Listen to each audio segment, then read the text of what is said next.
Hello, I'm Donal Macaulay and welcome to medicsvoices.com, where we talk to the key opinion leaders in health and medicine around the world. Today I'm talking to Charlotte Blease, who's based in Sweden.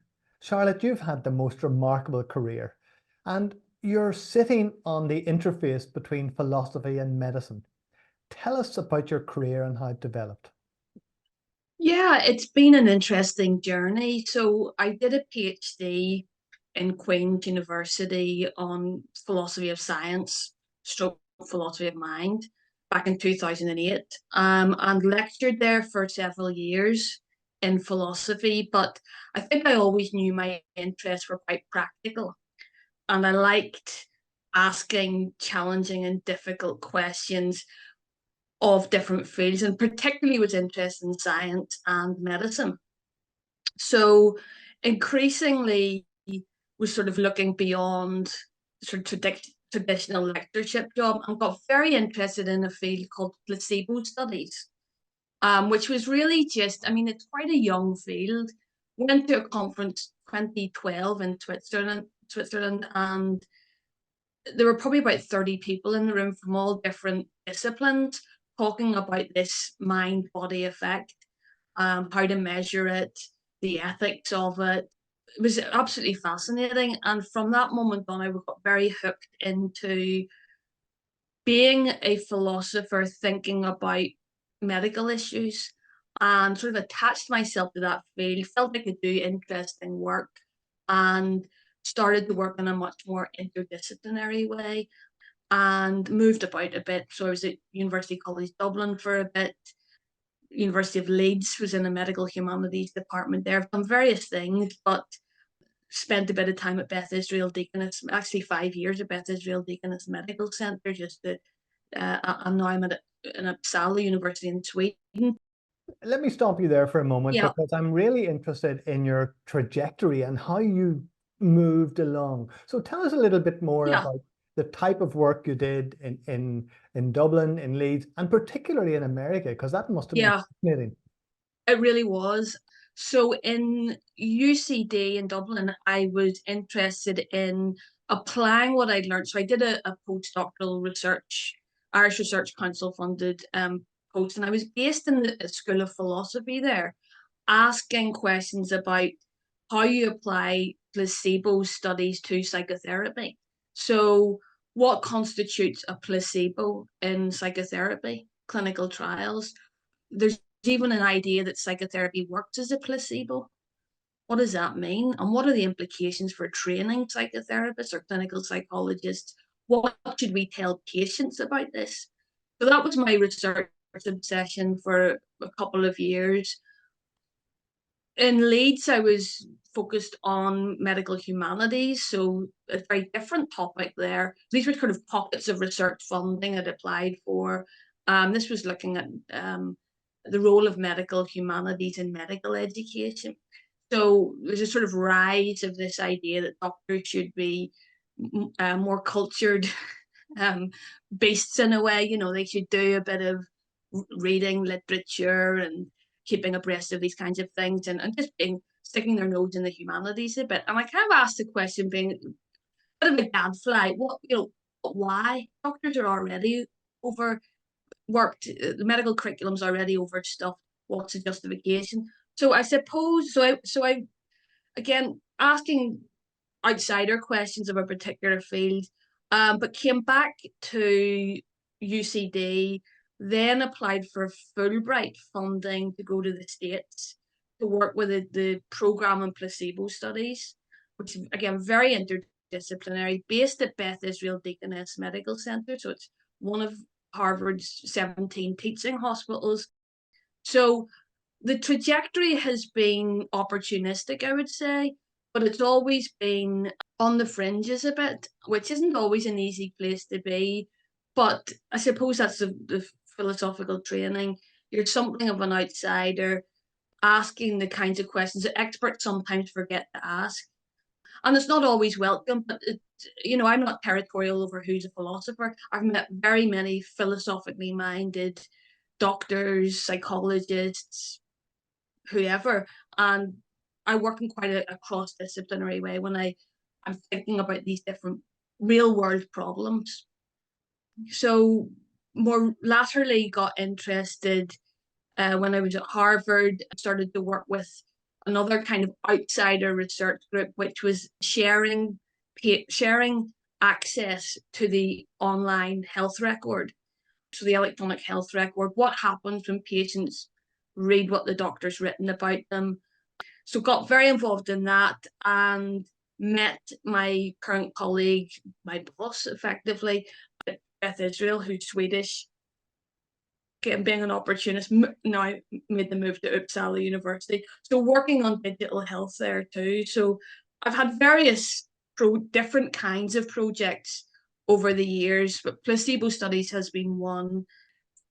Health professionals' attitudes towards digital technologies, machine learning, their awareness of it, different projects like that, and also online record access. What happens when patients actually do poke their noses into the records?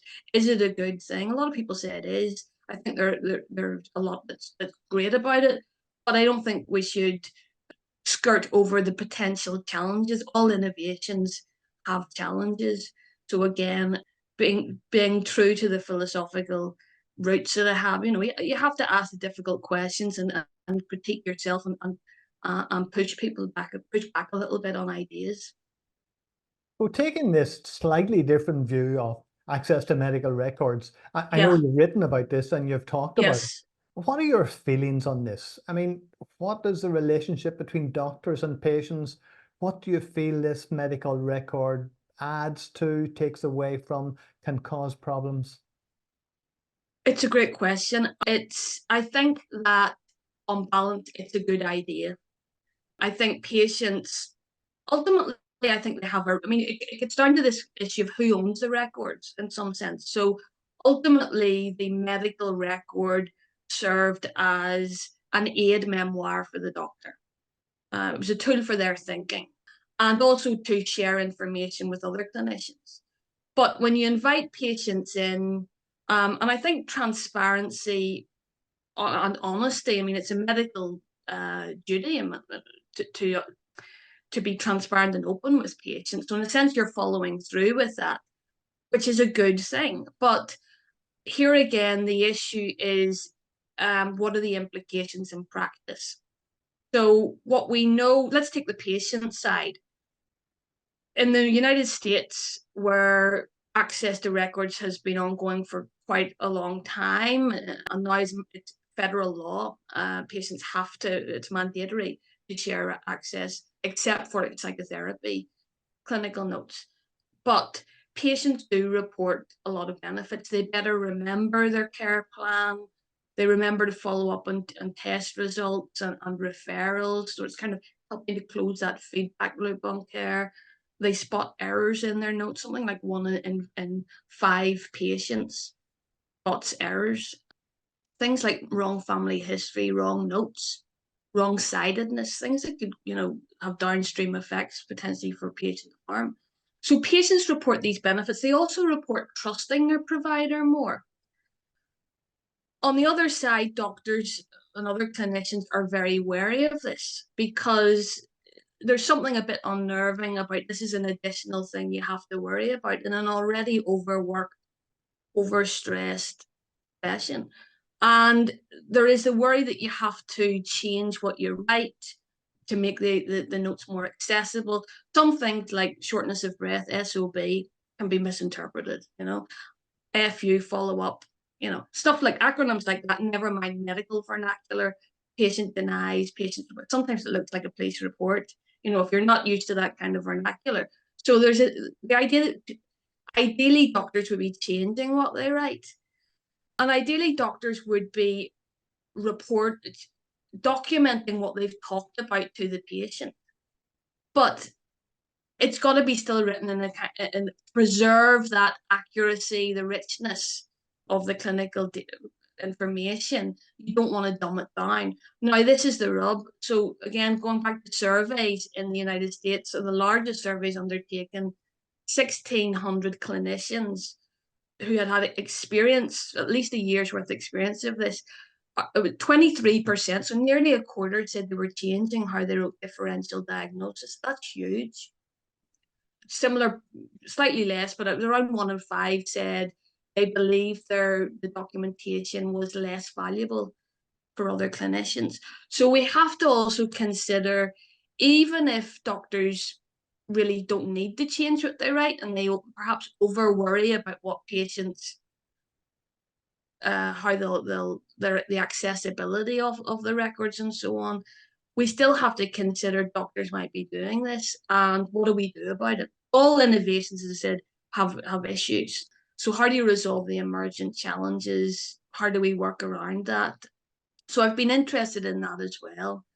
And I think, again, it becomes one of those things, well, just doctors just need more education. Well, that's what often touted as it's that, they're already, was it Danielle Offrey said, doctors are already stuffed like geese for foie gras. They don't need yet, So this is where technology starts to come in, actually, because generative AI, through chat GPT and all the rest of it, actually I've done some surveys on that. This could be these sorts of tools could be used to summarize clinical information and also potentially translate it into more patient-friendly vernacular, unpack those acronyms. I've done a little bit of research on that too. So yeah, it's thinking about things in a broader context than just the particular the innovation being a good thing. Yes, we can all get on board with it being a good thing. Doctors believe it's a good thing. In some sense, that's the easy thing. But then what? What are the unintended consequences? Now, it was interesting listening to you talk about the medical record in the context of honesty and transparency. And Yes. you have another interest in the placebo, which Yes. isn't quite honest and transparent. And you've published a book recently on the placebo effect. Tell me a bit about that. Right. So the book is actually on the nocebo effect. So if the placebo effect is this idea um, that patients, if they, or indeed an individual, expects a treatment to be effective, as a result of that expectation, they experience a genuine mind-body effect that leads to it could be a dialing down of pain, or feeling less anxious or less depressed or whatever. Very often these sort of self-reported symptoms. The placebo effect we tend to think is a good thing.